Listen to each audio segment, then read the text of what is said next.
Fala, people! Olha quem tá de volta. Sou Joe! Né? E a plataforma tá aqui trabalhando. Vai buscar mais notícia pra gente aqui. Fazendo uns testes aqui pra ver como que ela tá ficando, né?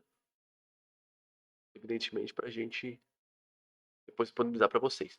Mas vamos lá, pra segunda aula, né? Tá uma aula mais bonitinha, né? Eu fiz ela toda. Tô dando jeito aqui, tá? Vamos lá. Primeira coisa que eu tô trazendo aqui pra vocês. É o trigger, né? E a gente vai olhar esse trigger agora, pessoal.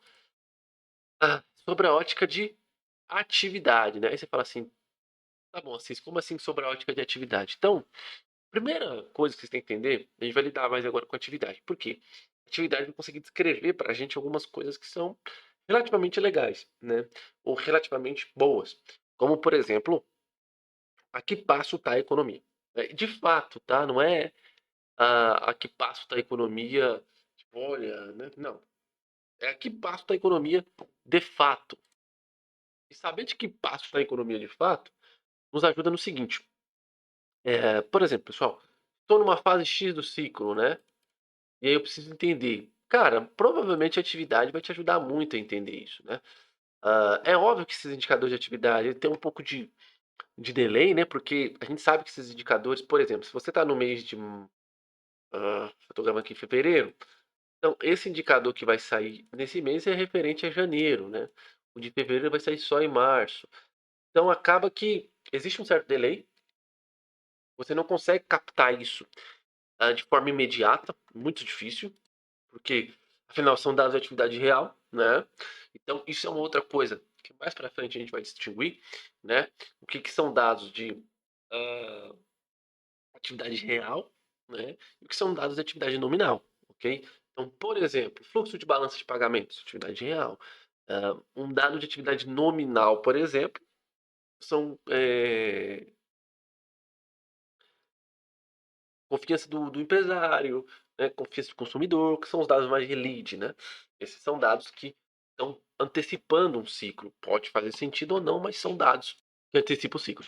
Assim sendo, vamos lá. Então o que a gente tem que fazer aqui, pessoal?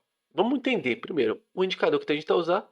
Vamos usar, né, usaremos como indicador os dados de indústria barra produção.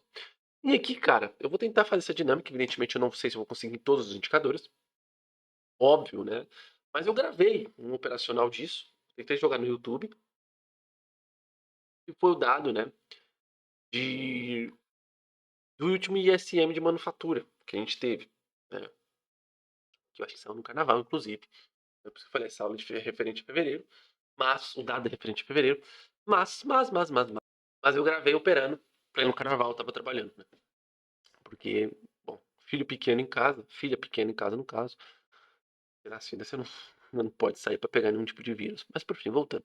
Então, pessoal, quando a gente olha para isso aqui, o que eu quero mostrar para vocês? Olha, existe um caminho lógico aqui que eu meio que criei na minha cabeça para tentar explicar para vocês.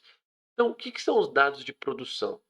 Os dados de produção, como o próprio nome já diz, são os dados que vão computar a produção. Neste caso, dos Estados Unidos, ok?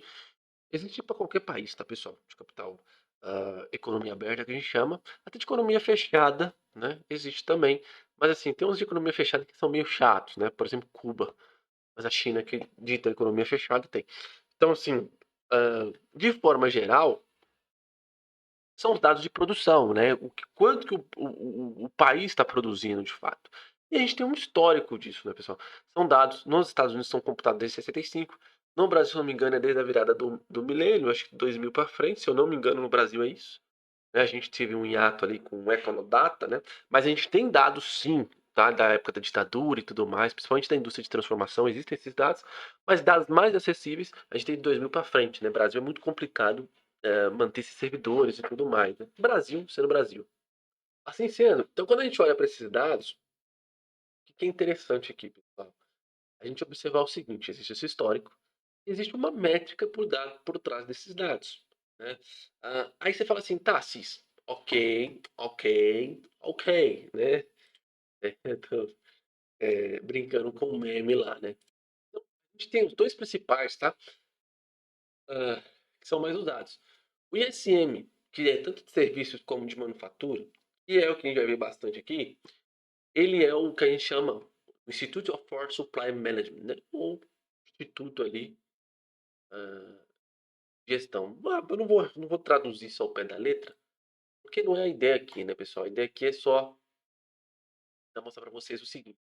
Esse índice, ele é calculado basicamente com uma pesquisa mensal das empresas americanas. Então, é enviado aos gerentes de compra de empresas, né, do setor de manufatura e de serviços. E aí vocês vão perceber. Bom, vou falar, depois vocês vão perceber. Eu espero que vocês percebam, né? Então, é enviado a eles uma pesquisa e eles respondem. Quem que responde? Os compradores, os gerentes de compras de cada empresa, né? E aí o que acontece? Esse relatório é enviado, chega para o instituto filtra, cria um índice. Né? Esse índice não é aleatório, não. Daqui a pouco a gente vai discutir ele. Existe o PMI Market. O PMI Market é uma outra instituição, beleza? E essa outra instituição, o que ela faz? Diferentemente do ISM de manufatura ou serviços, ou seja, diferentemente do ISM, basicamente, ele é calculado por um questionário que é enviado a 400 empresas. Então, gerentes de empresas, que aí traz para a gente níveis de estoque, produção, fornecimento e tal. Então, perceba que você olha para gerente de compra, você olha para a empresa. Né? Então, por que o ISM normalmente tem mais relevância? Porque ele consegue ter uma capilaridade melhor. Significa que ele é melhor ou pior? Não sei, cara. Não estou para entrar no mérito, mas normalmente a aval é nele. Né? Porque ele tem uma capilaridade para buscar os dados muito, muito melhor. Né? Essa capilaridade ela é significativamente melhor, ok? Assim sendo, então, pessoal, o que acontece? Essa é a principal diferença. Então, a gente vai olhar mais para o ISM. E aí, o que você percebeu? Você percebeu o seguinte, pô, então aqui, cara, são as empresas, são os gerentes de compra, quem realmente importa, que tá me falando, olha, tá acontecendo isso. Estou pagando mais caro, estou pagando mais barato, estou vendo mais funcionário, estou vendo menos funcionário. Percebam que a gente consegue ter um tato da realidade muito interessante aqui. A gente consegue ter um tato da realidade um pouco quanto menos distorcida.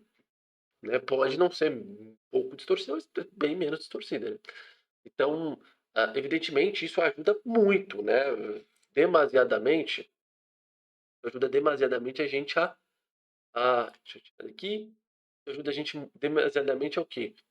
A entender o seguinte, olha, para lá um pouquinho. Então, se isso é verdade, a economia está caminhando mais ou menos por aí. Então, quando eu olho para um gráfico de produção industrial contra o PIB, por que eu botei esse primeiro gráfico? Vamos pensar o seguinte, pessoal. Vamos lá. Eu falei para vocês que esse módulo é um módulo interessantíssimo. Né? Não é módulo, né? É um submódulo, né? Quando eu olho para esse ratio aqui, né? Ou seja, que eu estou olhando aqui, ó. E aí tá dando muito, né? Mas por fim. Quando eu olho para esse ratio aqui, eu estou tentando falar para vocês. Olha, presta atenção, porque produção industrial sobre o PIB, eu estou falando o seguinte: o que é o PIB, pessoal? O PIB tem, por definição, né, a gente pode usar uma variável bem simples, consumo das famílias, né? Mas a gente pode olhar isso de forma bem simples. Mas aí eu não sei se eu faço o que eu estou tentando. Vai ser isso mesmo. Então, assim, a gente pode usar PIB, ter um investimento, que aqui eu ia botar como empresa, né? Eu vou botar como empresa, mas não necessariamente é isso aqui, tá? Mas é porque senão fica confuso. Mais o gasto do governo, né? Mais X menos M, se eu não me engano, é isso mesmo, que é a balança comercial. Então, por exemplo, que eu estou correlacionando a seguinte variável, né? O que eu estou fazendo aqui quando eu olho para esse cara? Eu estou olhando para o seguinte ratio, né? Cara, o que é o PIB, né? Esse aqui é um gráfico interessante, tá? Que é o Real PIB, né?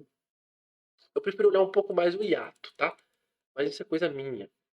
Depois eu vou explicar por quê. Então, quando a gente olha para esse cara, a gente está correlacionando o seguinte, né, cara? Como que está o consumo das famílias, o gasto e a balança? Porque isso aqui, teoricamente, esse investimento das empresas, ele meio que cai por aqui, né? Então, não vamos focar muito. Então, se a gente pudesse abrir isso aqui, eu estou querendo comparar. Eu estou comparando, literalmente, tá? Estou comparando como que está o consumo das famílias, mais o governo, mais a balança de pagamentos. Estou literalmente comparando. Mutou aqui um pouco, pessoal. Mas voltando então, o que que eu quis mostrar para vocês aqui? Peço desculpa que mutou, né? Lá fora aqui com vocês. Mostrei o relatório. A ideia é que vocês vejam que aqui vocês vão tirar todas as informações que a gente está vendo. Só que precisa entender, né? Eu estou detalhando para vocês. Aqui os compradores dando o resumo, né? falando, ó, tá ruim ali, tá bom aqui, né? Por isso que a gente, sai o dado, a gente já bate o olho aqui para ler isso aqui. Eu já tenho um código para isso. Tá? Saiu isso aqui, ele já baixa o relatório e já me fala um resumo rápido disso aqui. Eu tô tentando agora fazer um token com IA, para ficar mais fácil. Mas voltando. Então perceba que a gente tem todos esses dados aqui, né? A gente tem tudo que a gente precisa aqui. O que, que é importante, então, pessoal? Vocês entenderem que a gente está construindo. Então, olha como existem cenários que a correlação ela vai ser quebrada, né? Ao invés de ser uma correlação negativa, ela passa a ser uma correlação positiva, certo? Avançando, a gente vem para aqui, ó. Olha só que legal. ISM, né? PMI. Então, a gente tem aqui dentro do dado, a gente tem as exportações. Então, a gente tem o ISM das manufaturas de exportação, ou seja, que é o que vai ficar o quê? Muito bom aonde? No dado de PIB. Lembra? Balança de pagamentos, balança comercial, para ficar mais fácil. Certo? Além disso, we have New Orders Index e Stocks Index. Isso é extremamente importante, porque, pessoal, isso é importante porque isso ajuda a gente a entender como está o ritmo. Se eu tenho novas ordens, se eu tenho novos pedidos da indústria, tem gente pedindo mais coisas, se tem gerentes de compra comprando mais, significa o quê? Cara, as empresas alocadas ali. Então, por exemplo, tem mais gente indo na VEG, comprando mais transformador, comprando mais coisa, significa que tem mais gente instalando, por exemplo, energia solar. Tem mais gente instalando energia solar, significa que as pessoas estão com dinheiro para fazer essa migração, que não é barato. Significa que tem atividade na ponta. Opa! Então, o que, que eu posso deduzir aqui?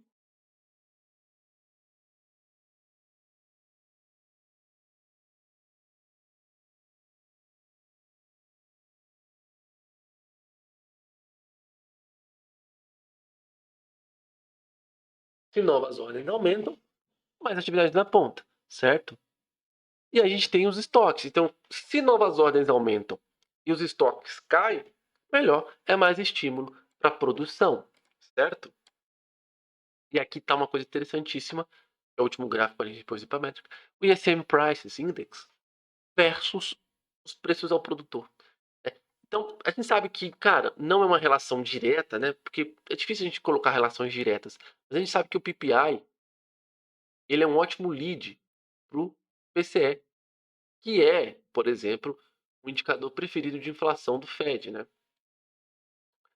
Então, a gente viu, inclusive, o último PPI dando um ótimo spoiler do que ia vir o PCE, né? Então o mercado acabou fazendo muito mais preço no PPI do que no PCE. Isso você vai aprender, tá? Pode ficar tranquilo. A gente tá começando aqui pra vocês justamente pegar essas ideias. Então perceba que, cara, isso aqui é fantástico, porque a gente começa a perceber o seguinte: olha como existe uma correlação significativa. Então dá pra gente aferir que o quê?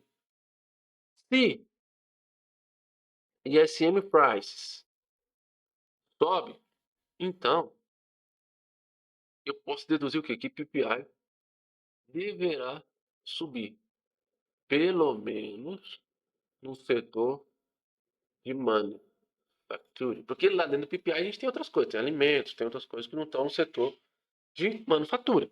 Né? Beleza, sei disso tudo, Assis. Cara, fantástico isso aqui. Aula fantástica, muito boa. Acabou? Não, não acabou. Quando a gente olha aqui, vamos ver como a gente mensura o dado. Então, o que é o PMI? O PMI vai ser as novas ordens, né? Mais a produção, mais o employment, mais o supply deliveries, mais os inventories, que são nada mais são que os estoques, né? Então eu consigo mensurar o dado pelos subdados. Então quando as pessoas falam, pô, a headline veio boa, né? Vou te dar um exemplo. Aqui, ó. Pô, a headline veio, por exemplo, tá pessoal? Deixa eu ver se eu pego aqui. Tá, pode ser. A headline veio ruim. É só um exemplo, tá? Deixa eu só ver se esse dado tá atualizado. February. Exatamente, tá? Então, a headline veio ruim, né? Ou veio boa, whatever. Cara, não significa muita coisa. Pode ser que alguma coisa lá dentro tá puxando muito mais. E olha só, quando a gente olha para novas ordens, ruins em relação ao anterior. Quando a gente olha para produção, ruim em relação ao anterior. Quando a gente olha para emprego, ruim em relação ao anterior. Quando a gente olha para supply deliveries, né, que são entregas aos fornecedores, ruim, quer dizer, boas em relação. Ou seja, o que está acontecendo? O nível de produção já está conseguindo drenar aquela demanda e tudo mais. Já tá isso aqui é problemático. Nível de estoque está alto. Então, eu estou conseguindo entregar para os caras, ou seja, para os meus compradores, e ainda estou com nível de estoque alto. O que foi? Os preços que subiram. Então, essa distorção nos preços que mantiveram esse cara aqui. Tira o preço. O que acontece? Cai, né? Então, veio bom, mas não veio bom. Essa é a leitura que eu quero que vocês tenham, né? Essa é a leitura que eu quero que vocês tenham. Veio bom? Veio, mas não veio, né? E aí, pessoal, para nossa alegria, eu tenho um operacional disso. Eu gravo, né? Vira e mexe, eu gravo minha tela. E eu vou mostrar esse operacional para vocês no próximo vídeo, certo? Só sobre isso aqui.